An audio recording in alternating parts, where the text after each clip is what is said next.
예수님께서 6월절에 성전에 올라가셔서 성전을 정결케 하신 것은 단순한 분노가 아니라 그분은 자기가 하시는 일이 이 일이다라고 하는 것을 모든 이스라엘 사람들에게 공포하는 것이었습니다. 많은 사람들이 바로 다윗의 후손이 하나님의 아들로서 이스라엘의 왕이 되고 그리고 하나님의 성전을 짓는다라고 하는, 그리고 그 나라가 영원하다라는 것을 기다리고 있는데 예수님이 바로 그 일을 하신 것이었어요. 예수님의 성전 정결 사건 이후에 사람들이 이제 예수님을 주목하기 시작하고, 그 다음에 그분이 그 다른 곳에서 이루셨던 여러 가지 기적들을 보면서 저분이 메시아인가 하는 그런 생각을 하게 되었습니다. 그런데 예수님은 사람들에게 의탁하지 않는 거예요. 요한복음 2장 21절에 보면 사람들이 많이 예수를 믿었지만 예수님은 저희들에게 자기 몸을 의탁지 아니하신다고. 왜냐, 이는 그 사람들을 알고 있기 때문에. 그들은 기적을 보고 또 기적이 필요해서 그들은 예수를 믿은 것이고, 그렇기 때문에 그들은 아직 십자가와 부활을 모르기 때문에 그들은 언제든지 이 복음에 대한 것을 모르기 때문에 그들은 다시 돌아갈 수 있는, 그들은 자기가 원하는 것을 얻지 못하면, 기적이 끊어지면, 또 그들이 원하는 것을 얻지 못하면 그들은 예수를 안 믿을 것이기 때문에 주께서는 그렇게 말씀하신 것입니다. 오늘 본문을 보면서 우리는 그렇다고 한다면 과연 믿음이 무엇인가, 예수님께서 말씀하시는 믿음이 무엇인가, 우리 기독교의 본질이 무엇이고 우리가 믿는 믿음과 하나님의 백성이 됨이 무엇인가라고 하는 것을 오늘 말씀을 통해서 배워야 되겠습니다. 유대인의 관원 중에 니고데모라고 하는 사람이 있었습니다. 그가 어떤 사람인지 상세하게 말하지 않는 것, 예수님의 말씀이 더 중요하기 때문에 본문에서 그렇게 말하고 있습니다. 그냥 유대인의 관원, 상당히 높은 지위에 있는 사람이었다. 사내들인 사람이었다. 그 다음에 율법을 능한 이스라엘 선생이었다. 랍비였다. 이런 사람이 밤중에 찾아와서 예수님에게 첫 마디를, 예수님, 당신은 하나님께로 온 사람인 것 같습니다. 아무라도 당신이 하는 이 행위를 하나님이 보내지 않았다면 할 수 없는 겁니다. 3절에 예수님은 뚱딴지같이 사람이 거듭나지 않고는 하나님 나라를 볼 수 없느니라. 2절과 3절 사이에 많은 말들이 생략되어 있는 것 같아요. 단지 그들의 질문과 그 니고데모가 찾아왔던 그 마음속의 본질은, 예수님은 하나님 나라를 말씀하시는데 이 하나님 나라가 무엇이고 그 하나님 나라 알면 뭐 하겠어요? 그 속에 어떻게 들어가느냐라고 하는 마지막 질문을 하게 되는 것입니다. 그래서 예수님은 다 축약하고 그 다음에 또 요한은 그 많은 말들을 빼버리고 함축해서 예수님이 하시는 말씀을 중심으로 정리해 나가는 것입니다. 사람이 거듭나지 아니하면 하나님 나라를 들어갈 수 없느니라. 거듭난다라고 하는 것은 다시 태어나는 것입니다. 이것은 헬라적인 원어적인 의미로 다시라고 하는, 또 한 번이라고 하는, 다시 한 번이라는 뜻이 있고 또 하나는 위로부터라는 뜻이 있습니다. 즉 하나님께로부터. 그래서 사람이 거듭난다라고 하는 것은 우리가 육신의 부모로부터 태어난 첫 번째 출생과 함께 또 한 번의 태어남, 그 태어남은 단순한 정신적인 자각이라든지 뭔가의 깊은 깨달음이라든지 흔들리지 않는 어떤 신념을 갖게 됐다라든지 이런 나의 자각이 아니라 이거는 위로부터, 하나님께로부터, 다시 말해서 계속 앞으로 요한이 말하고 있는 이 사마리아 여인, 아니면 뒤에 예수님께서 마지막 이 성만찬 때 성령이 오신다라고 하는 것, 성령을 의탁하라고 하는 이 모든 말들 속에 포함되어 있는 이 성령으로부터 출생하는, 하나님께로부터 다시 태어나는 이 거듭남을 말하고 있는 것입니다. 오늘 이 본문이 말하는 것처럼 물과 성령으로 거듭나지 아니하면 이라는 말 속에서 우리가 믿고 있는 이 믿음에 대한 중요한 내용을 정리해야 되겠습니다. 첫 번째입니다. 물과 성령으로 거듭나지 아니하면 하나님 나라에 들어갈 수 없다.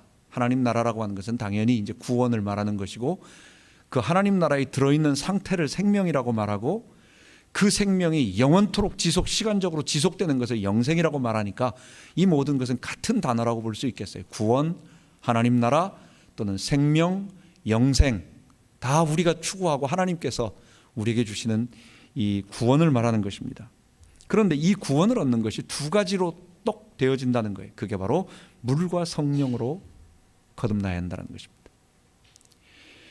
예수님이 물과 성령으로 거듭난다라고 말할 때 대체로 우리 복음주의적인 교회에서는 아마 그는 세례를 말하지 않겠느냐. 물세례, 요한의 세례를 말해서 우리 교회에서는 세례를 받아야 되고 그 다음에 예수님을 모시는 성령 세례를 받아야 된다.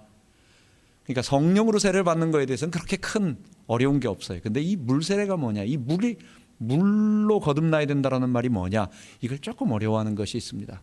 그래서 많은 분들은 어떨 때는 신약의 야고보서와 베드로전서의 말씀을 통해서 말씀으로, 진리의 말씀으로 너희를 낳았느니라 해서 다시 태어나는 것은 말씀으로 태어나는 것이다. 그래서 이 물이라는 것이 말씀과 성령으로 이렇게 하지만 아무래도 이 본문은 예수님께서 구약의 새 언약으로 연결해서 하시는 말씀으로 보입니다. 뒤에 나오는 사마리아 여인과의 영과 진리로 드리는 예배, 그리고 예수님께서 계속 성령을 강조하시는 것은 멸망기 때 선지자들이 말한 것처럼 마지막 때에 하나님께서 성령으로 믿는 자들 마음속에 부어주시고 그리고 그 성령으로 말미암아 사람이 거듭나서 새로워지는 이 하나님 나라가 도래한다라고 하는 그것을 예언을 염두에 두시는 것입니다. 특별히 물과 성령으로 아니하면이라고 하는 것은 에스겔서 36장 25절부터 27, 28절에 나오는 이 에스겔 선지자의 예언을 그대로 인용하신 것입니다.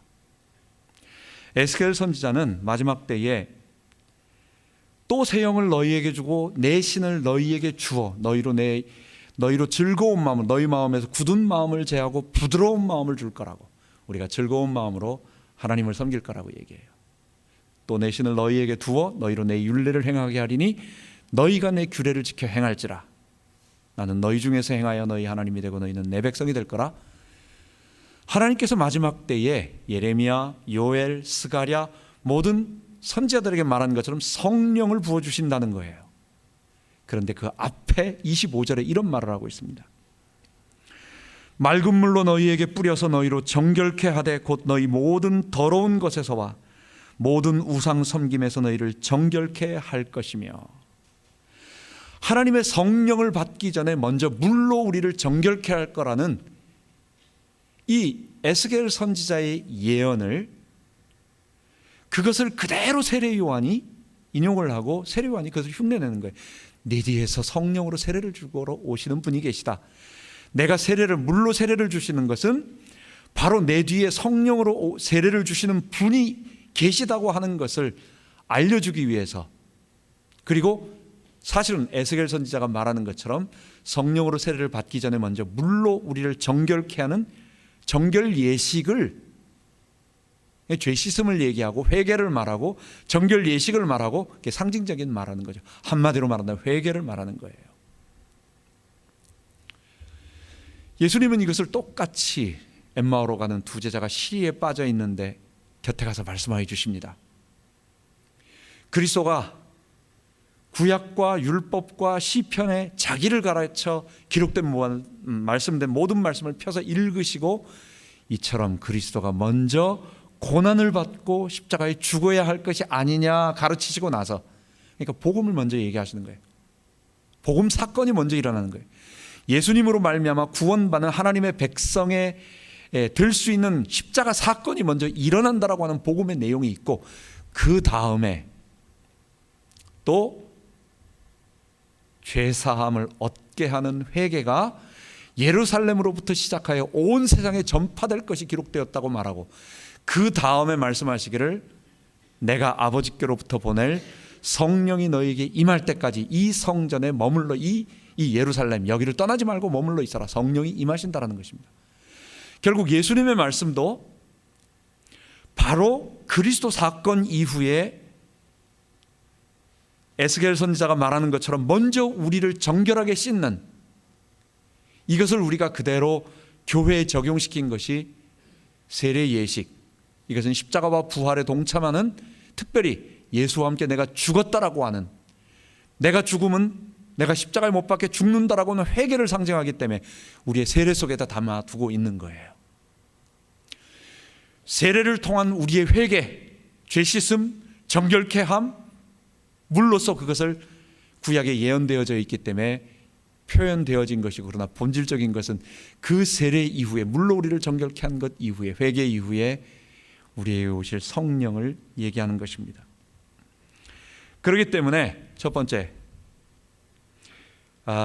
물로 우리를 정결케 한다라고 하는 것은, 그것은 바로 물로 씻음, 곧 회개.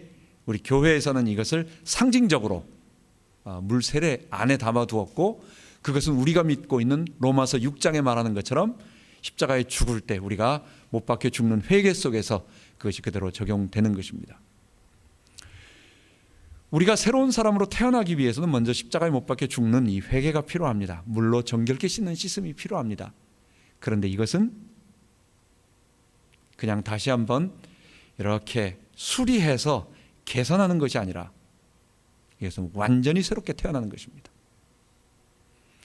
이것은 기존에 가지고 있는 것들을 근거로 뭔가 만들어내서 좀 더 나은 것으로 발전시키는 것이 아니라, 이전의 모든 것들은 구원에 전적으로 무능력하고, 우리가 죄에 오염되어서 우리 힘으로는 어떤 것도 행할 수 있는 구원의 길로 갈 수 없기 때문에 우리 힘으로 할 수 없다라는 완전한 파산과 우리의 죽음을 선언하고, 그때에 성령으로 말미암아 완전하게 새롭게 되어 하나님의 영이 우리 가운데 임재하셔서 우리가 새로운 사람으로 변화되는 이 새로운 탄생. 그래서 바울은 누구든지 그리스도 안에 있으면 새로운 피조물이라, 이전 것은 지나갔으니 보라 새 것이 되었도다.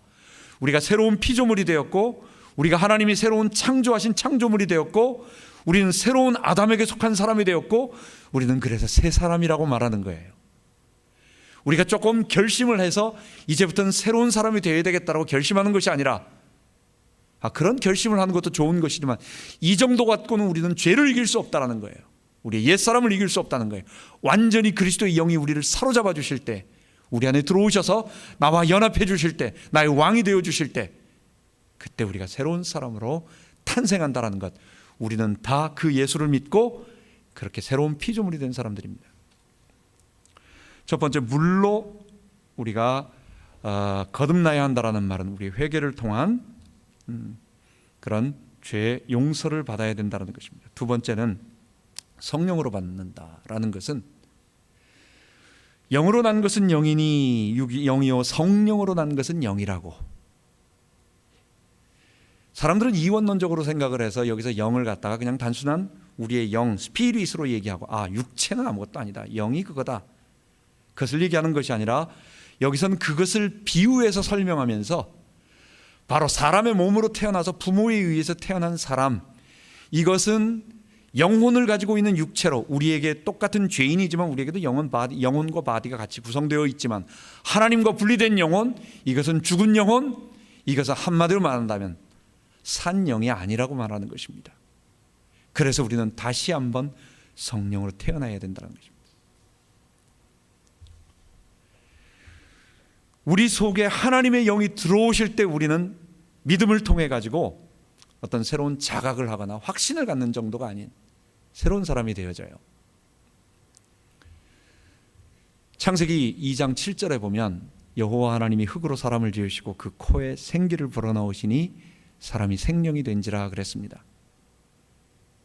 바디를 가지고 있으면서 사람은 육체와 함께 영혼을 가지고 있는 존재인데, 그 속에 하나님의 영을 불어넣어 주셨어요. 하나님의 성령을 불어넣어 주셨어요. 그래서 사람은 에덴 동산에서 범죄하기 이전에는요, 하나님의 영이 우리 안에 거하셔서, 우리의 영과 함께 하나님의 영이 우리 안에 거하셔서, 그리스도께서 성삼위 하나님이시니까 그리스도와도 연합되고 성령으로도 연합되고, 성삼위 하나님, 그 하나님이 우리 가운데 거하셔서 우리가 하나님의 뜻을 거절하지 아니하고 거부하지 아니하고 순종하는 거룩한 사람이 되었어요. 그런데 사람이 범죄하자, 자기 주인 돼서 살아가자, 하나님의 통치에 순종하지 않자, 창세기 6장 3절에는 하나님께서 사람을 떠나가 버리십니다. 하나님이 떠나가신다고 우리가 육체가 되었습니다. 그렇다고 우리가 고깃덩어리만 되어버린 겁니까? 사람 속에는 영혼이 하나도 없는 고깃덩어리가 된 것이 아닙니까? 본래 흙으로 창조하실 때에 사람 속에 사람의 영혼은 들어있었어요. 차이는 뭐냐? 하나예요. 사람이 죄를 지음으로 말미암아 사람들이 끊임없이 하나님을 거부하고 자기 주인 되어서 살아가니까, 죄 가운데 살아가니까 하나님의 영이 그를 떠나버리심으로 말미암아 그는 사람의 영혼과 자기 개인의 의지와 인격과 함께 바디를 가지고 있는 사람이 되어버렸다는 것. 예수님께서 요한복음 19장 20장에 부활하시고 나서 제자들 사이에 나타나십니다. 손과 허리를 너 손을 넣어서 만져보라. 예수님이 마지막으로 도마에게까지, 12제자에게까지 나타나서 말씀하십니다. 그리고 나서 말하는 것이 무엇입니까? 숨을 내쉬며 가라사대, 그러니까 후, 이 소리를 하시는 거, 후 하시면서 성령을 받으라 말씀하시는 것입니다. 예수님 속에 있는 예수님의 영, 하나님의 영, 그리스도의 영, 예수의 영, 거룩의 영, 진리의 영, 우리를 성결케 하시는 영이신 그 예수의 영이 아담의 범죄로 떠나가셔서 사람이 육체가 되었지만 이제 예수의 십자가 사건으로 말미암아 우리가 정결함을 얻고 회개하면 돌아가면 그 다음에는 하나님의 영이 우리 가운데로 들어오셔서, 그분이 성령이세요. 예수님이 숨을 내쉬면서 나의 영, 그리스도의 영을 받으라고, 성령을 받으라고, 그 성령이 우리 가운데 오셔서 다시 범죄 이전의 모습으로 돌아가는 거예요. 하나님과 함께하는 거예요. 하나님이 우리를 떠나지 아니하시는 거예요. 하나님이 우리의 통치자가 되어주시고 그리스도께서 우리의 통치자가 되어주시고, 그리고 그리스도는 육체를 가지신 성육신하신 그리스도는 하나님 보좌 우편에 앉아 계시기 때문에 그분의 영이 우리 안에 거하시는데, 그분은 영으로 우리 안에 거하시되 그 성령은 그리스도의 영이시기 때문에 그리스도께서 내 안에 인격으로 계신다라는 것과 동일한 거예요. 이게 삼위일체의 비밀이에요.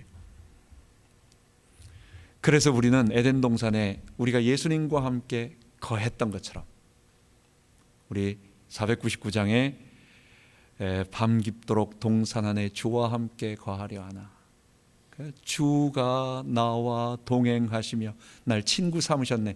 여러분, 범죄 이전에 에덴 동산에서 주님이 우리와 늘 동행하여 주시면서 그때는 우리 손을 잡고 계시기도 하고 우리 안에 우일이 주인으로 감싸주시기도 하고 또한 온 우주에 충만하게 거하시면서 주님이 우리의 통치자이심을, 우리와 함께 하심을 이렇게 하셨어요.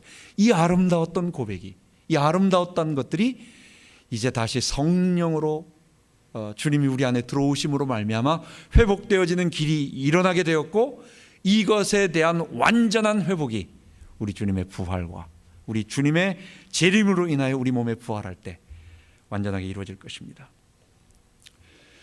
예수님은 바람이 임의로 불매 너희가 바람이 어디서 오는지 어디로 가는지 알지 못하나 성령으로 난 사람은 다 이와 같으니라, 이렇게 말하고 있습니다. 여러분, 바람은 공기의 흐름입니다. 공기 분자가 사실은 위치를 바꾸면서 그 바꾸는 위치 에너지가 한마디로 말한다면 바람이라는 거 알겠죠. 그런데 우리가 공기의 입자가 흔들리고 있는 흐름이 보입니까? 아무도 몰라요. 다 과학에서 바람이 불고 있다라고 하는 현상은 알지만은 이게 어디서부터 왔으며 어디로 가는지는 모르는 거예요. 성령으로 난 사람은 다 이와 같으니라. 이 말은 무슨 말입니까? 바람이 흔들리는 것을 보고, 바람이 불고 있는 것을 보고 우리는 알 뿐이지 우리가 바람의 방향을 바꾸거나 움직일 수 없어요. 마찬가지로 성령님의 역사, 우리를 구원하시는 하나님의 역사, 우리가 하나님의 백성이 되고 우리가 하나님의 새로운 사람으로 거듭나는 것은 하나님의 절대적인 주권이지 우리의 뜻에 의하여, 우리의 행동에 의해서 그렇게 되는 것이 아닙니다. 여러분, 구원은 전적인 하나님의 주권이요 은혜예요. 여러분, 사람이 어떤 조건을 행하면 그 조건에 해당되는 결과가 항상 주어진다고 생각해 보십시오. 어떤 사람은, 내가 어떤 사람 앞에 가서 어떤 행동을 하면 요 행동한 만큼 거기에 해당하는 것은 그 사람은 나에게 반드시 준다. 여러분, 그러면 그 주는 사람은 나의 주권자가 되지 않아요. 그것은 나의 노예가 되는 거예요. 내가 한 것에 대해서 반드시 그것에 대한 리액션을 반드시 주는 사람이라면 그분은 자기의 뜻대로 행하시는 분이 아니라 내가 행동하는 것에 따라서 나에게 주어지는 노예에 불과하고, 또 하나 좀 더 인격이 없다고 한다면 그건 밴딩 머신에 불과한 거예요.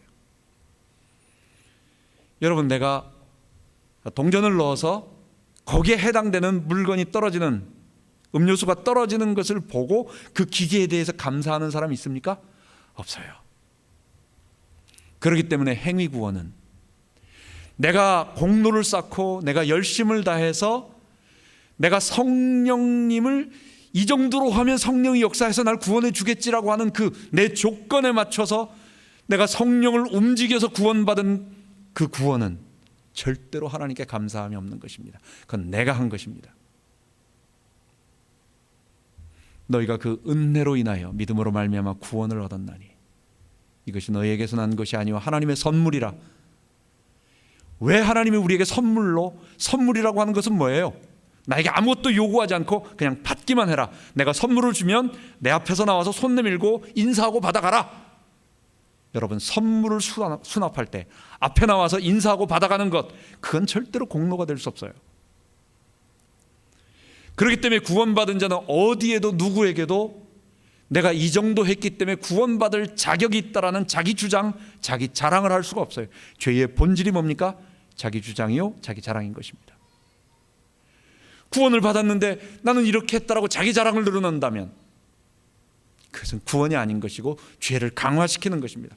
그래서 하나님은 사람이 어떠한 행위로 인하여 구원 얻었다라는 사람이 조금이라도 빈틈이라도 조금이라도 발가락이라도 끼워넣을 수 없도록 이 구원에 대해서는 전적으로 하나님이 주관하시고 하나님이 진행하시는 것입니다. 우리는 그저 하나님이 주시는 은혜를 수납하고, 결국 하나님이 주신 은혜를 받은 자는 감사하고 감격하고 그분 앞에 엎드릴 수밖에 없는 것입니다. 그래서 이것이 요한복음 1장 12절에 말하는 것처럼 영접하는 자 곧 그 이름을 부르는 자들, 그 이름을 믿는 자들에게는 하나님의 자녀가 되는 권세를 주셨는데, 이 권세는 뭡니까? 사람의 뜻으로 아니하고 혈이나 육정으로나 사람의 뜻으로 아니하고 하나님께로서 난 자들이니라. 여러분과 제가 어쩌다가 예수를 믿게 됐는지 한번 생각을 해보세요. 예수를 믿은 것은 내 공로가 전혀 아니었습니다. 어려서부터 교회 다녀도요, 여러분, 목사들 중에서도 이게 불신자가 많아요. 오히려 적극적인 하나님께 반항하는 사람들이 있어요. 목사가 되려고 했던, 교육을 많이 받았던 다윈도 신학교 출신이고, 그리고 칼막스, 다 이런 사람들, 공산주의자들 다 신학교와 신학을 공부했던 사람이에요. 여러분, 이게 배운다고, 교육을 받는다고, 어려서부터 세뇌를 받는다고 그렇게 되는 게 아니에요. 하나님의 은혜로. 우리가 예수를 영접할 때, 제가 중학교 2학년 수련회 가서 예수를 영접할 때, 내가 참석할 때 은혜 받으러 간 게 아니에요. 가라고 하니까 간 거였어요. 그런데 그 이전까지 수없이 듣던 말들이 그때부터 이상하게 내 마음이 열리면서 다 들려지는 거예요. 다 나를 위한 말이었어요. 뒤에 앉아서 그냥 적당히 들으려고 갔다가 그 다음부터는 앞에 가가지고 앉아가지고 그 말씀을 듣고 내가 예수를 영접하게 됩니다. 그리고 나서 그 이후부터 전혀 오직 주님 한 분이 좋아서 평생을 달려가는. 그렇기 때문에 구원은 내가 예수를 믿어서라고 말하지 않고 하나님이 주신 전적인 은혜라고, 그건 성령이 내 안에 들어오신 거라고, 이건 내가 자기 확신 아니면 자기 암시를 강화시켜서 내가 세뇌되어서 내가 의식화되어서 내가 이데올로기가 강하게 되었기 때문에 된 것이 아니라 이건 하나님의 은혜라고, 성령이 나와 함께 하시는 거라고. 그래서 예수는 믿는 것이 아니라 믿어지는 것입니다. 마지막으로 세 번째, 성령으로 거듭남은 바로 십자가 복음을 믿을 때라고 하는 것입니다. 오늘 본문에 물과 성령으로 거듭나야 하나님 나라를 들어간다고 하는데, 이 모든 것을 오늘 본문의 마지막 13절부터 그리고 17절까지, 더 뒤에까지인데 거기까지 읽었습니다. 거기에서 바로 앞부분에 했던 내용들이 이런 말이다라는 것을 써머리 딱 하고 있습니다. 내가 하늘의 일을 말하여도 너희가 믿지 못하거든, 땅의 일을 말하면 내가 땅의 일을 말하여도 너희가 믿지 못하거든 하늘의 일을 말하면 너희가 어떻게 알겠느냐 라고 시작하는 말입니다. 그 하늘의 일이 뭐예요? 그 인자가 매달리는 것입니다. 십자가에 매달리는 것입니다. 민수기 21장에 보면 아주 특이한 사건이 하나 나옵니다. 그게 이스라엘 백성이 가데스 바네아에 있다가 이제 하나님께서 가데스 바네아는 지형적으로 사실은 네게브 사막 경계에 있어요. 그렇기 때문에 거기서 들어가면 조금 들어가면 그 다음에 이제 브엘세바 나오고 거기서부터 가나안 땅으로 들어가는 겁니다. 그러니까 눈앞에 가나안 땅이 있는 거예요. 그런데 하나님은 거기서 직선으로 올라가게 하지 않고 이걸 뺑 돌려가지고 저기 남쪽으로 내려가서 저기 지중해 끝에 있는 에일랏까지 내려가서 거기서 다시 에돔을 거쳐가지고 모압 광야로 돌아가는 것입니다. 그러니까 불평이 심한 거예요. 아니 직선으로 모세가 우리를 인도하지 왜 돌려가지고 다시 이 광야 뺑뺑 돌려가지고 우리를 다시 움직이는 힘들다. 이거 분명히 앞으로 나가는 것도 아니고 뒤로 나가는 거예요. 먼 길을 뺑 돌아가는 거예요.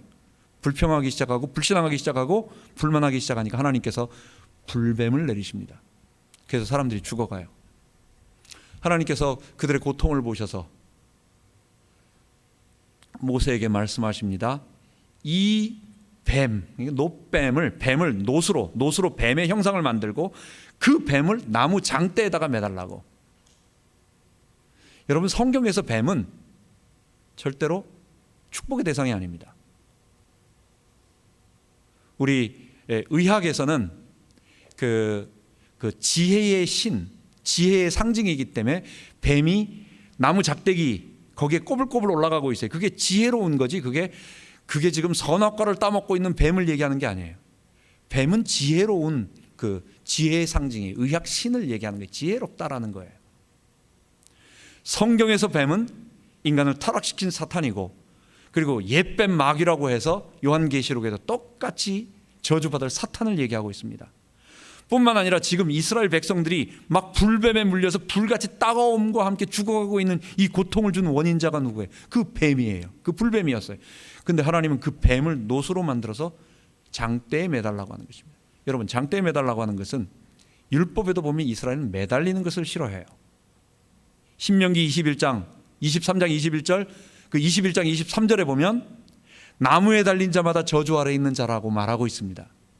그렇기 때문에 나무에 매달랐다. 그리고 뱀을 놋으로 만들어서 매달랐다는 것은 이건 저주스러운 뱀을 저주스러운 방법으로 다시 한번 매다는 거예요. 이거는 저주를 이중으로 하는 거예요. 이스라엘에게. 그런데 놀라운 일이 하나 있어요. 이 좀 특이한. 그게 뭐냐? 그걸 바라보면 산다는 거예요. 이걸 누가 이해할 수 있겠어요? 저주 가운데 죽고 있는 그 놋뱀을 이스라엘 백성들이 바라본 자마다 살았다라고 하는 것입니다. 여러분 그것을 예수님이 직접 자기에게 적용하셔서 해석하는 것입니다. 예수님은 그것을 자기에게 적용하셔서 모세가 광야에서 뱀을 든 것 같이 인자도 들려야 하리니 이는 저를 믿는 자마다 영생을 얻게 하려 함이라. 그 민수기 21장에 이스라엘 백성들에게 있었던 예수님 당시보다 1500년 전에 있었던 이스라엘 역사 가운데 있었던 그 놋뱀 사건이 바로 자기가 십자가에 못 박혀 죽음으로 그 죽음을 바라보는 자들에게 구원을 얻는다는 것을 얘기하는 거예요. 여러분 예수님이 십자가에 죽으실 때는 예수님은 죄가 없으신 분이시지만 우리의 죄를 모두 담당하는 저주를 받아 죽으신 분이었어요. 저주 가운데 죽으셨어요. 그렇기 때문에 예수님 자체가 놋뱀은 아니에요. 예수님 자체가 뱀은 아니에요. 그러나 나를 대신하여 십자가에 죽으실 때는 그게 내 모습이었어요. 그 놋뱀이 바로 나예요. 저주받은 나, 죄로 죽어야 할 나, 하나님의 형벌을 받아야 할 그런 나였어요. 그런데 예수님은 전혀 그런 분이 아니시고 죄가 없는 완벽한 분이시지만 그분이 십자가에 달려 죽으실 때는 바로 내 모습으로 죽으셨다는 거예요. 내 죄를 담당하셨다는 거예요. 그렇기 때문에 그것을 바라보는 우리가 저 예수님의 십자가의 죽으심이 바로 내 죄 때문이라고 하는 나라고 하는 예수와 내가 그리스도와 연합되어 하나가 되어져서 예수가 그냥 한 분이 나를 위해서 죽었나 보다라고 하는 다음에 또 한 번 죽으시면 좋겠다라고 하는 이런 게 아니라 내가 십자가에 못 박히는 거예요. 내가 예수님과 함께 그 순간 그것을 바라보고 엎드릴 때 그게 예수의 모습이 아닌 나의 모습이에요. 그게 죄로 죽어야 할, 마땅히 형벌받아야 할, 저주받아야 할 내 모습임을 알고 이걸 주님 앞에 나와 십자가를 믿는다. 이게 복음을 믿는 거예요.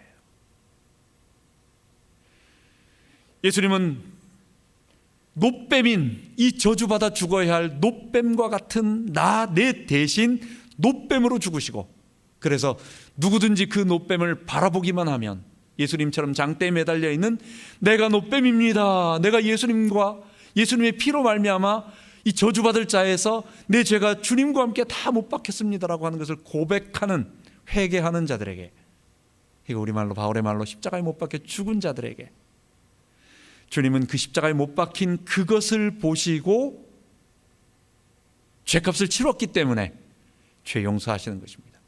그냥 아무것도 아닌 것, 이제부터 없는 일이라고 그냥 종이에 있는 것을 지워주는 것이 아니라, 여러분 예수 앞에, 예수와 함께 십자가에 못 박혀 우리도 똑같이 십자가에 못 박히는 거예요. 믿음으로 못 박히는 거예요.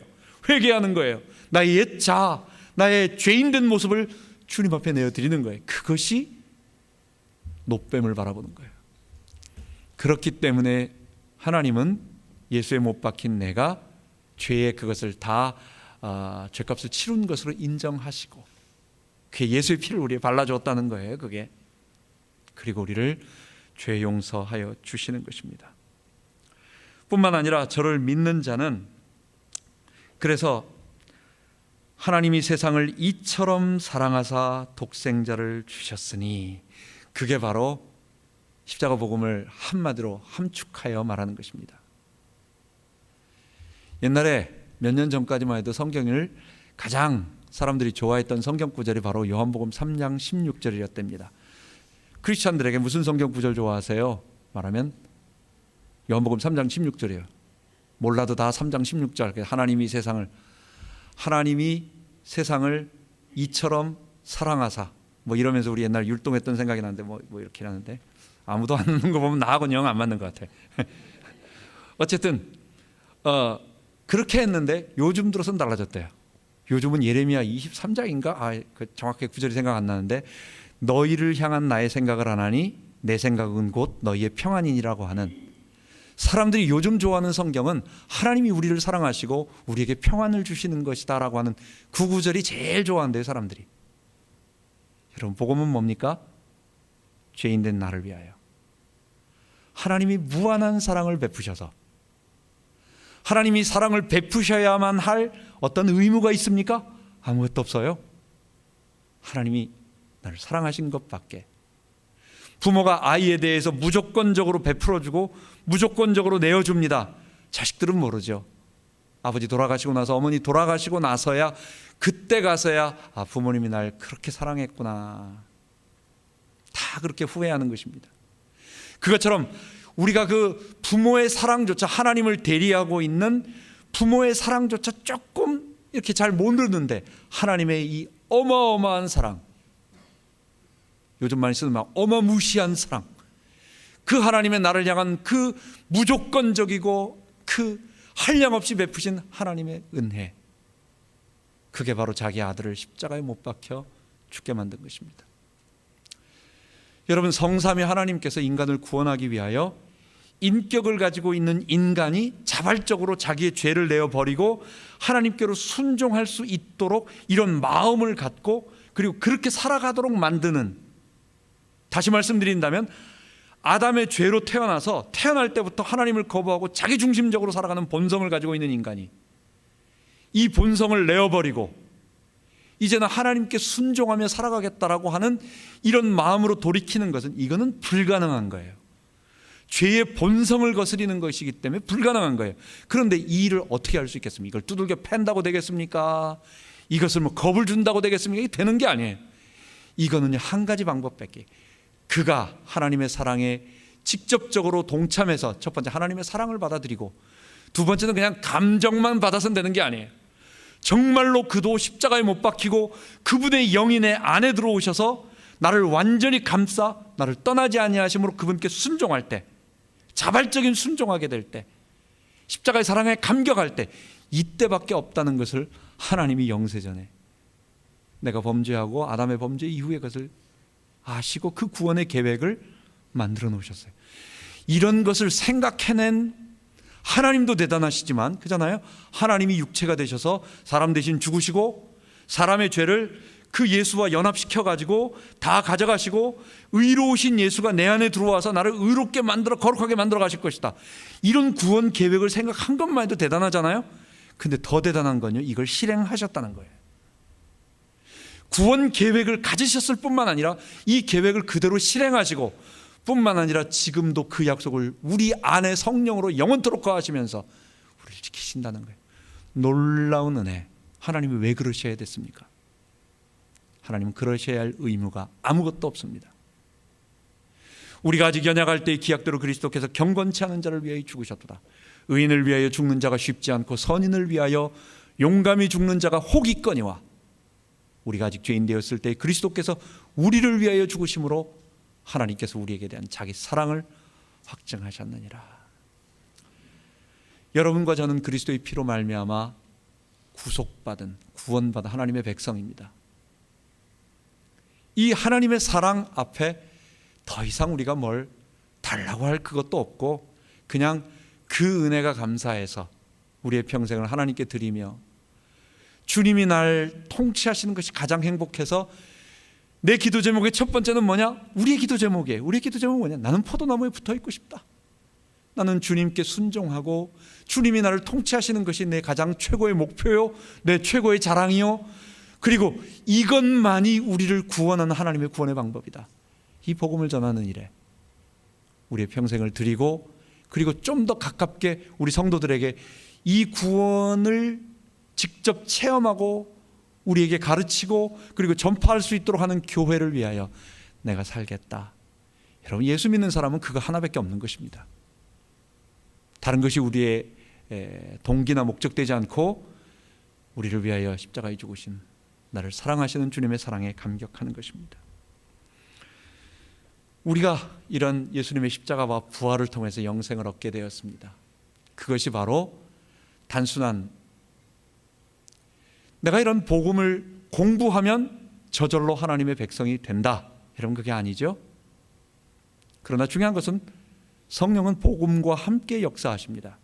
그렇기 때문에 이 복음이 증거될 때, 그리고 이 복음을 누가 진실하게 증거할 때, 아니면 어떤 글이나 어떤 자료에 의해서 내게 전달되어질 때, 그 복음을 듣고 이해할 때 그 복음 속에 역사하고 있는 그 하나님의 성령이 우리의 마음을 터치하여 주셔서 하나님의 절대적인 주권으로 우리의 마음을 열어주시고 예수 믿게 하시고 구원 베풀어 주시고 영원토록 떠나지 아니하시고 우리를 천국 갈 때까지 인도하여 주시는 것입니다.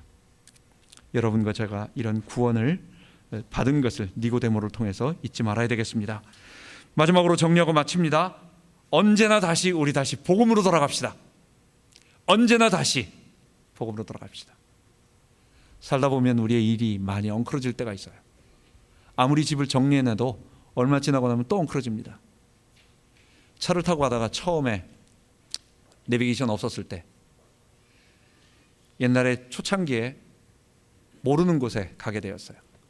차를 타고 가다가 엑싯을 잘못 빠져나가서 그랬습니다. 제가 길 찾는 건 그렇게 어렵게 생각하지 않아요. 그냥 어떻게든지 다 찾아갑니다. 그런데 그럼 나가서 엑싯으로 나가서 반대로 돌아가지고 나가면 다시 그 길로 돌아가겠다. 그래서 빠져나갔는데 가보니까 그게 또 고속도로 같은 긴 길이야. 그래가지고 엑싯이 또 한참 뒤에 나오네. 이게 동네 길이라서 싹 빠져나가가지고 이렇게 돌아서 다시 올라타면 되겠는데, 그게 아니라 이게 또 엉뚱한 길로 이제 고속도로 같이 계속 가네. 나왔어요. 또 거기서 동네 길로 또 고속도로야. 이게 뱅뱅뱅뱅 처음에 이러다 보니까 나도 나 이거 길 찾는 거 도사인데 이거 어디서 가지? 그래가지고 주유소에 들어가가지고 거기 있는 큰 지도 보고 내가 지금 어딨나 확인하고 다시 찾아갔어요. 지금 같으면 내비게이션 다시 리셋 딱 해가지고 그 위치 그거 딱만 해놓으면 다 알겠죠. 모든 것이 엉클어질 때 여러분, 우리 인생 자체가 엉클어져 있어요. 그리고 아무리 주님께로 나아가려고 해도 내 죄의 본성, 이 죄의 본성은요, 지난번에 말한 것처럼 우리가 화살을 쫙 당길 때, 이 활을 당길 때 이 활이 다시 돌아가려고 하는 그 탄성의 그걸 생각해 보세요. 내가 그렇게 돌아가고 싶어 하고 있어요. 내가. 그렇기 때문에 아차 하면 난 벌써 돌아가 있어요. 그래서 내 삶은 다운크러지고 다 망가지고, 주일에는 정신 차려야지 월요일부터 조금 잊어버리다가 금요일 되면 멀리 갔더니 처량하고 고나요. 이렇게 되는 것입니다. 여러분, 언제나 다시 우리 십자가 그 복음으로 돌아갑시다.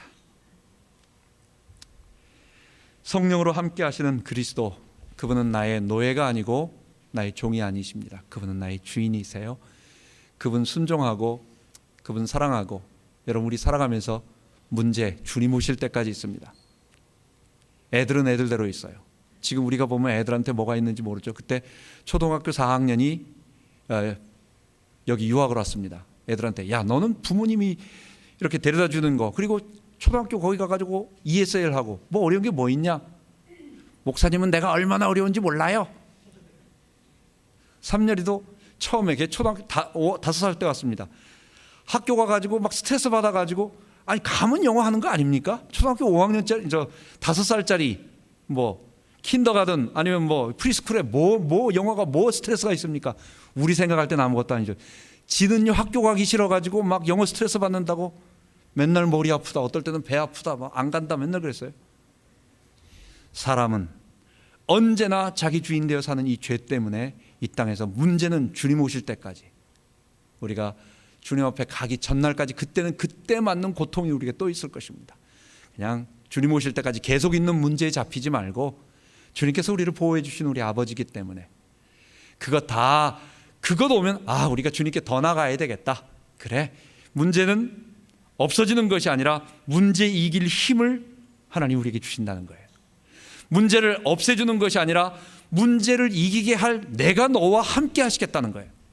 그 하나님 바라보면서 승리하면서 우리가 살아가는 우리 되기 바랍니다. 다 같이 기도하겠습니다.